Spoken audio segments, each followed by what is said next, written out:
Then, well, we are going to be talking a little bit about Tottenham Hotspur.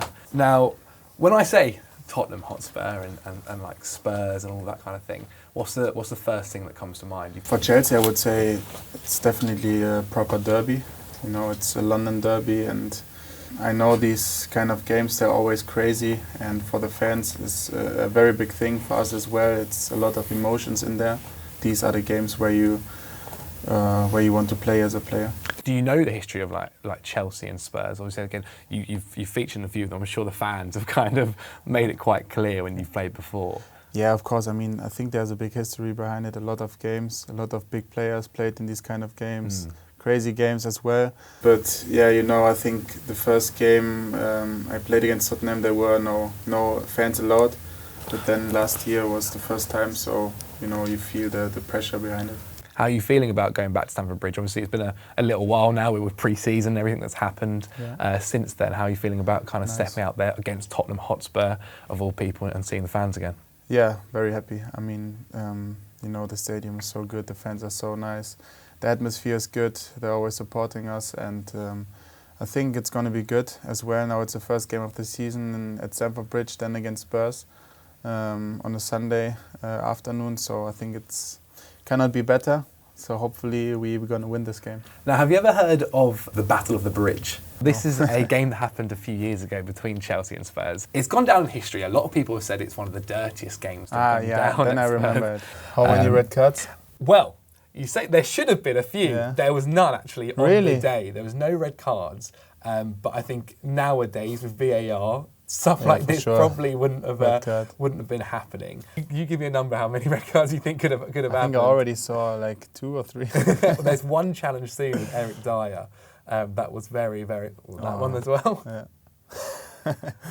Crazy goal. I think you only see the shot, but before I think he had a good run as well. So nice goal. Yeah, I think things like this, you know, as you see here with the VAR today, you cannot do it anymore.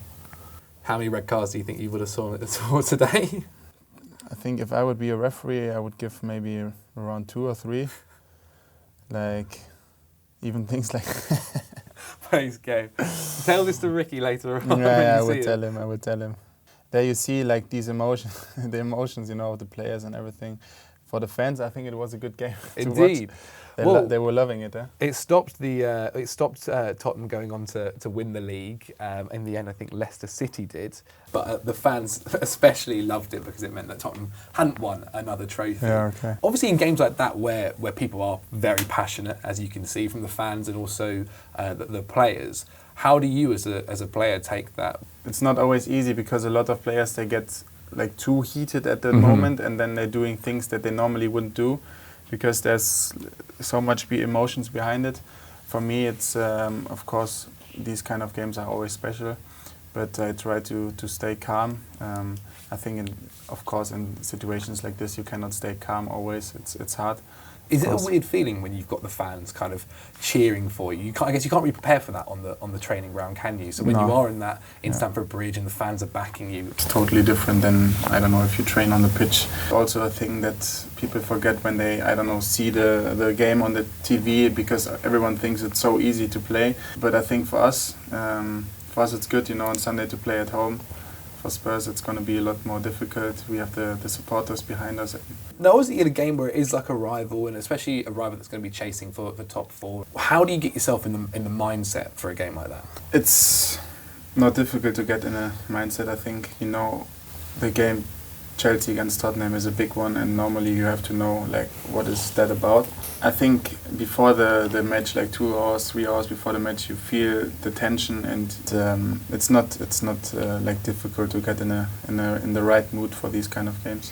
How do you make sure you don't lose your emotion, as you kind of said? Don't get too in with the crowd that are very passionate, and make sure you keep calm and collected on the pitch.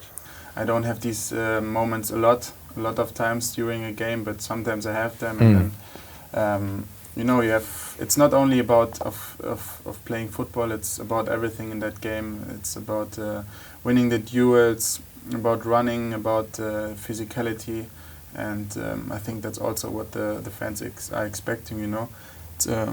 So I think we're going to do a good job on Sunday then. Amazing. Kai, I wish you the best of luck for Sunday. Appreciate it. Thank you very much. Very good luck. It's nice to talk to you.